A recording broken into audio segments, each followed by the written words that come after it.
Assalamu alaikum class 6. I hope you all are fine at your home. Today we are going to start our lecture number 3. आज students हमने exercise 1.2 start करनी है। Exercise 1.2 start करने से पहले आपको पता होना चाहिए what is how to describe a set. Set को सबसे पहले आपको पता होना चाहिए कि डिस्क्राइब करने के 2 टाइप्स हैं। First type is descriptive form and second is tabular form. Descriptive form आप लोगों ने अंडरलाइन भी करना है और इसे याद भी करना है।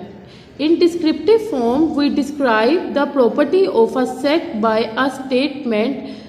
आपने इसको यहाँ तक याद करना है। इसका मतलब क्या है कि डिस्क्रिप्टिव फॉर्म ऐसी फॉर्म है जिसमें आप किसी भी सेट की प्रॉपर्टी को एज अ स्टेटमेंट, आप कैसे एक्सप्लेन करते हैं इसको एज अ स्टेटमेंट। जैसे कि एग्जाम्पल्स कुछ दी हुई हैं, the set of English books in the library. कि लेट्स सपोज हमारी लाइब्रेरी में इंग्लिश बुक का अगर हमने सेट बनाना है तो हम एज अ डिस्क्रिप्टिव फॉर्म इसको कैसे जाहिर करेंगे, एज अ स्टेटमेंट लिख के कि the set of English books in the library. इसी तरह द सेट ऑफ काउंटिंग और नेचुरल नंबर्स के डिस्क्रिप्टिव फॉर्म में इसको कैसे एक्सप्लेन किया हुआ है, द सेट ऑफ काउंटिंग और नेचुरल नंबर। इसको एज अ स्टेटमेंट एक्सप्लेन किया गया हुआ है, तो ये कौन सी फॉर्म है, डिस्क्रिप्टिव फॉर्म। और next form is tabular form. Tabular form के लिए आपको इसकी डेफिनेशन अंडरलाइन करें। इन tabular form we list all elements within the bracket and separate each element by using a comma. It means tabular form का मतलब है कि हमने तमाम एलिमेंट्स को, जो एक सेट के अंदर तमाम एलिमेंट्स हैं, उसको ब्रैकेट्स में लिखना है और हर एलिमेंट को आपने सेपरेट करते हुए इनके दरमियान में कोमा डालना है। टेबुलर फॉर्म का क्या मतलब है कि आपने तमाम एलिमेंट्स एक सेट के ब्रैकेट में लिखने हैं और हर एलिमेंट के बाद आपने कोमास डालने हैं। Okay, now come to our exercise number 1.2। Exercise 1.2, write the following set. Question number 1 is write the following sets into the descriptive form. आपने तमाम सेट्स इन्होंने हमें एज अ टेबुलर फॉर्म दिए हुए हैं, आपने इन्हें डिस्क्रिप्टिव फॉर्म में चेंज करना है। Let's do it. जी स्टूडेंट्स, मैंने इसका फर्स्ट पार्ट लिया। फर्स्ट पार्ट क्या क्वेश्चन नंबर 1 का, a इज इक्वल 1 2 3 4 5 6। आप नोट करें ये कौन सा सेट है, ये नेचुरल नंबर्स। नेचुरल नंबर्स कहाँ से स्टार्ट होते हैं, 1 से। 1 2 3 4 5 6 ये सेट किसका है, नेचुरल नंबर्स का। तो आप क्या लिखेंगे, the set of natural numbers, the set of natural numbers less than 7। क्या है ये, नेचुरल नंबर्स हैं 6 तक है, इट मीन्स किससे लेस है, 7 से।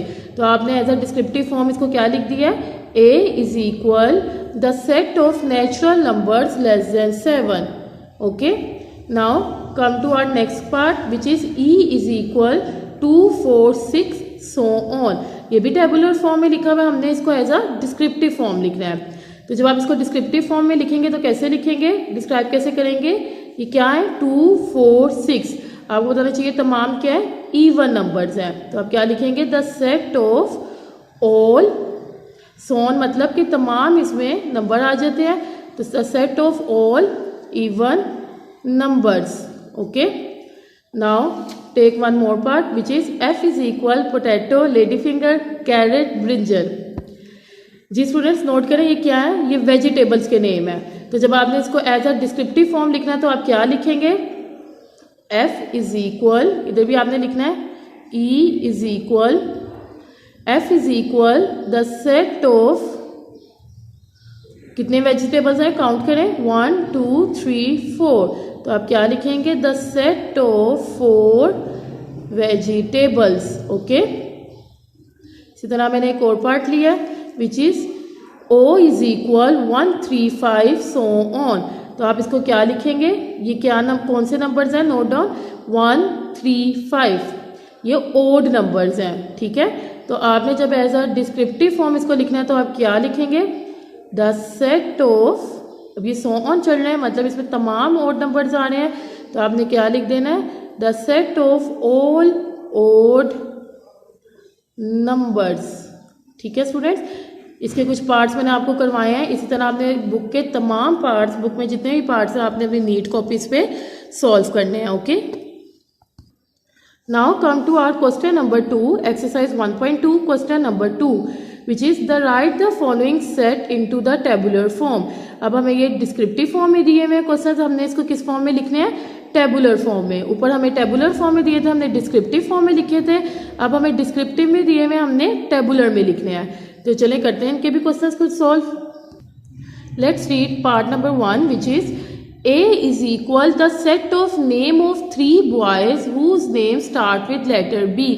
आपने 3 boys का नेम लिखना है जिनका नाम किससे स्टार्ट हो रहा है, लेटर B से. तो आपने एज अ टेबुलर फॉर्म जब लिखना है, मैंने आपको बताया था कि टेबुलर फॉर्म के लिए ज़रूरी है कि आपने सबसे पहले इसमें ब्रैकेट डालनी है जी. तो आपने ब्रैकेट्स डालनी है. उसके बाद आपने 3 लड़कों के नाम लिखने हैं जो कि B से स्टार्ट होते हैं. लेट्स सपोज जैसे मैंने लिखे हैं बिलाल, बदर, बाबर. और याद रखिएगा टेबुलर फॉर्म के लिए सबसे पहले ब्रैकेट ज़रूरी हैं और इसके अलावा कोमास भी आपके ज़रूरी हैं. हर एलिमेंट के बाद कोमा, देन नेक्स्ट एलिमेंट, फिर कोमा, फिर नेक्स्ट एलिमेंट. ठीक है, इसी तरह हम और इसके क्वेश्चन सॉल्व करते हैं. नेक्स्ट पार्ट मैंने लिया है द सेट ऑफ 5 वर्ड्स. आपने सेट बनाना है 5 वर्ड्स का. तो अब आपको पता होना चाहिए 5 वर्ड्स के नेम आपको पता होने चाहिए. तो सबसे पहले देखिए मैं सेट का आंसर लिखती हूँ. D इज इक्वल, सबसे पहले आपने ब्रैकेट डालनी है. अब 5 वर्ड्स के नेम लिखें, विच इज़ कोई भी आपको जो 5 वर्ड्स अच्छे से आते हैं नाम जिनके वो लिख लें. जैसे कि मैं लिख रही हूँ स्पैरो, स्पेलिंग्स का ध्यान रखना आपने. Sparrow, pigeon, crow,